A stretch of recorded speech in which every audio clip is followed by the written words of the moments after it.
Mendel developed his laws from his crossbreeding experiments, meaning that he took plants that exhibited two different traits and crossed them to see what the result would be. To start this experiment, he had to set up a few controls. So the first thing he had to start off with was parents that were initially purebred, or true breeding, meaning that for many, many generations they had only produced one specific genetic trait. He also chose varieties that only varied by one trait, meaning that they were identical in every single way except for one characteristic he was studying.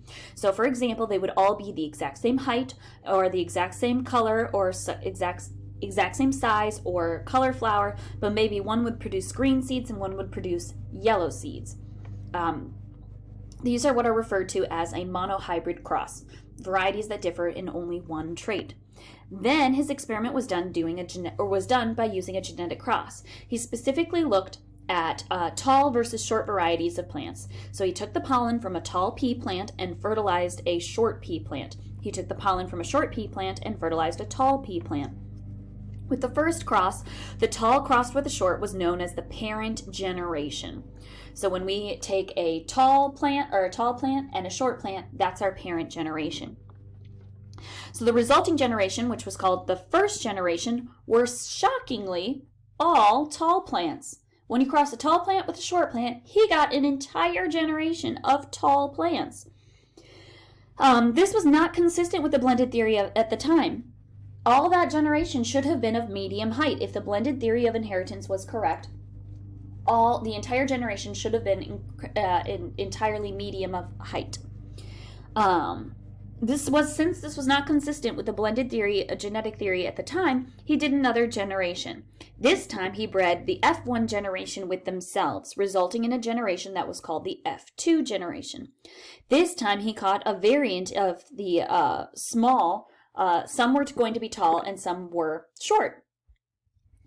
So this led to his proposal of the law of segregation. His idea was that genetic traits were passed down discretely and would appear through multiple generations.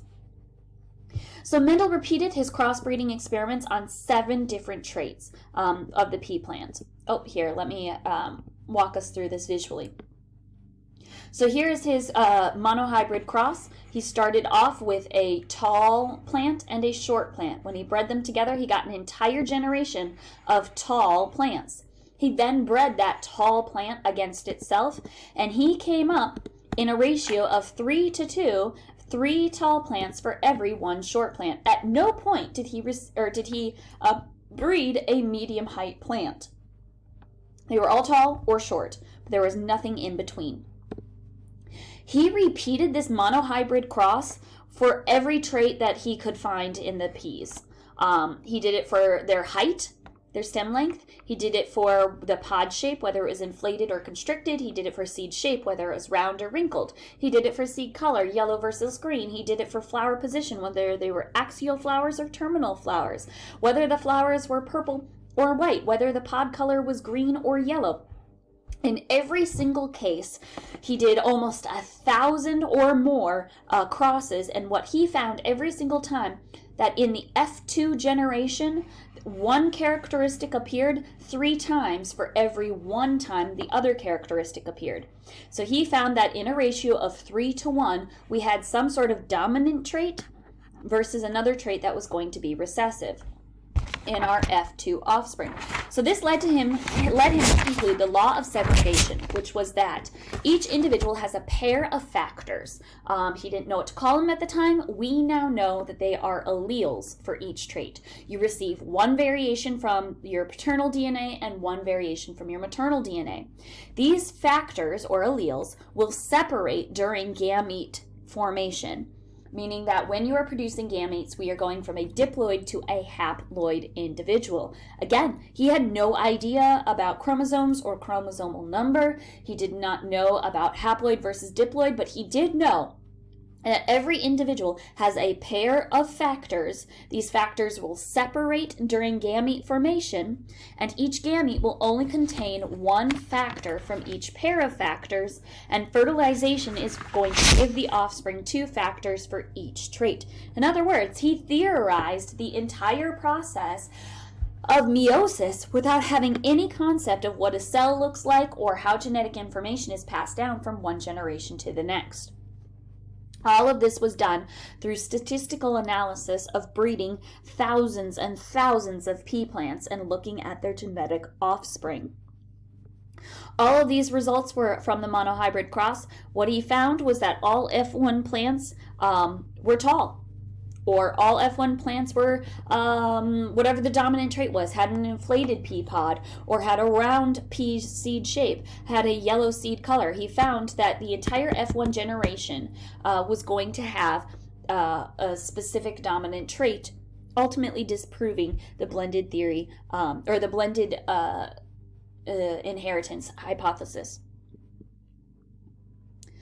So, at the time, Mendel called his factors of hereditary units, or he called his factors hereditary units or factors. We now know and recognize these factors as genes. We know that each gene comes in several variations. Each variation of the gene is called an allele. So, in the case of the pea plant, there is one gene that controls height. The gene can either be an allele for short or it can be an allele for tall, but the gene itself is for height. So of the different types of alleles, there's usually going to be a dominant allele that will be expressed even in the presence of the other allele. Typically, this is going to be annotated with a lower capital letter. It's going to mask the expression of the recessive allele, which is going to be indicated by lowercase. So in the case of height, we're going to mark the dominant allele as a big T and the recessive allele as a lowercase t. So big T, little t. Big T is the dominant allele for tall, little t is the recessive allele for short. Alleles occur on homologous pairs of chromosomes at a particular gene locus. Homozygous is when we have identical alleles. Heterozygous is when we have different alleles. So if the individual has two alleles for short, they would be homozygous, little t, little t. If they had two different alleles, they would be heterozygous, big T, little t. Here is where those genes are going to be located on homologous chromosomes, just as a refresher from our previous chapter when we talked about homologous chromosomes. Alleles are going to be located at the same location are going to be found at the same location on the gene. Homologous chromosomes are going to have alleles for the same genes at specific loci. So sister chromatids of duplicated chromosomes are going to have alleles, the same alleles for each gene. Anyway, this is just where those genes are located on homologous chromosomes. So we're going to kind of give us a little bit more terminology to help us walk through and talk through Mendel's laws. One very important term that you need to know is genotype. Genotype is going to refer to the specific alleles that an individual has. If those alleles are identical, the genotype is homozygous. If those are different, the genotype will be heterozygous. Phenotype, on the other hand, is another very important term that you're going to need to know. Phenotype refers to the physical appearance of the individual. So tall versus short, yellow versus green, that is phenotype. Homozygous versus heterozygous, that is genotype. Please, please, please make sure that you understand these terms, genotype and phenotype, before you leave this chapter. Your lab for this week is going to ask for things like, if we were to have an individual who has freckles and cross them with an individual who doesn't have freckles, what will their offspring's genotype be? And you're going to have to give me the genotype, whether they're homozygous dominant, homozygous recessive, or heterozygous. That's genotype. If it says we have an individual who is homozygous recessive for attached earlobes crossed with an individual who is heterozygous for attached earlobes, what will the offspring look like? That question is asking for phenotype. It's asking for the physical appearance. So please make sure you understand the difference between genotype and phenotype, because you will be marked incorrectly if I ask you for genotype and you give me phenotype, or if I ask for phenotype and you give me genotype. Now, I have had a lot of students who like to give me both for every single answer. That's fine. If I ask you for the genotype and you say the plant is tall, and they have a big T, little t genotype. That's fine. That's a perfectly acceptable answer because you answered the question. So you can give me both, but don't give me the wrong one.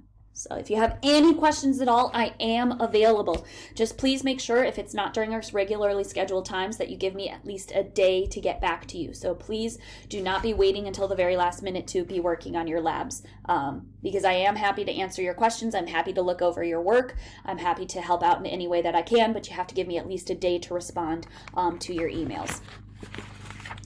All right, so moving on to more of Mendel's laws. So next he performed a second series of crosses to help develop his law of independent assortment. And for this, he used a dihybrid cross, meaning that the plants differed in two traits. For example, he might have crossed a tall plant with a green pod against a short plant with a yellow pod. So he was he tracked these traits through multiple generations. So it's important to note that once again, he used true breeding plants or purebred plants that only produced a particular phenotype, meaning that for every generation going as far back as you could possibly imagine, this particular plant always yielded tall green plants. We always had a tall green plant as opposed to a short yellow plant. So we started with two true breeding plants differing in two genetic traits. In this case, he found that F1 plants showed both dominant characteristics. He then pollinated the F1 generation against itself, and he observed the phenotypes among the F2 plants. So here is what his experiment looked like.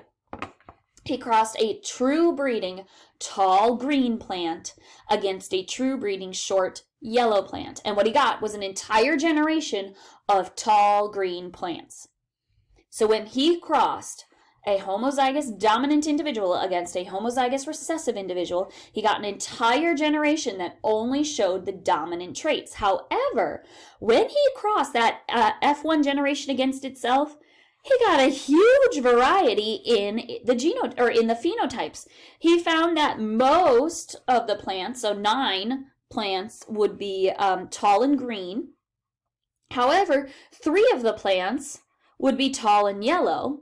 3 of the plants would be short and green, and there would be 1 plant that was short and yellow. So he found that in a dihybrid cross, he actually found a phenotypic ratio of 9 to 3 to 1 amongst the phenotypes. So this is where he formulated the law of independent assortment. Basically, he said that the alleles for one trait segregate independently from the alleles of the other traits. In other words, just because you're dominant for height does not mean that you will automatically be dominant for pod color or dominate for flower color. So you could be dominant for one trait and recessive for another trait. Now, what he didn't realize at the time, this is only going to be true for alleles that are on different chromosomes. Remember when we took... Excuse me, I've got the hiccups. Just bear with me for a moment. When we talked about, I lost my train of thought. When we talked about independent assortment in meiosis, we talked about how those chromosomes line up along the metaphyseal plate. They are going to line up in however order they feel like lining up. Now, of course, Mendel didn't realize that was what he was describing with his law of independent assortment, but that's basically what he was describing. Just because you have a dominant trait or a dominant allele for one trait does not mean that you're going to be dominant for the other trait. All possible combinations of factors can occur in those gametes. One of the tools that we can use to help us describe, so here is going to be an example of that independent assortment during segregation. So independent assortment during segregation means that these chromosomes can line up pretty much however they want. And based on the way they line up is going to determine the possible genetic offspring, the possible genetic traits of the offspring. So there you go. Just spend a little bit of time looking at all of the different possible combinations. And we're going to pause here before we pick up with Punnett squares in our next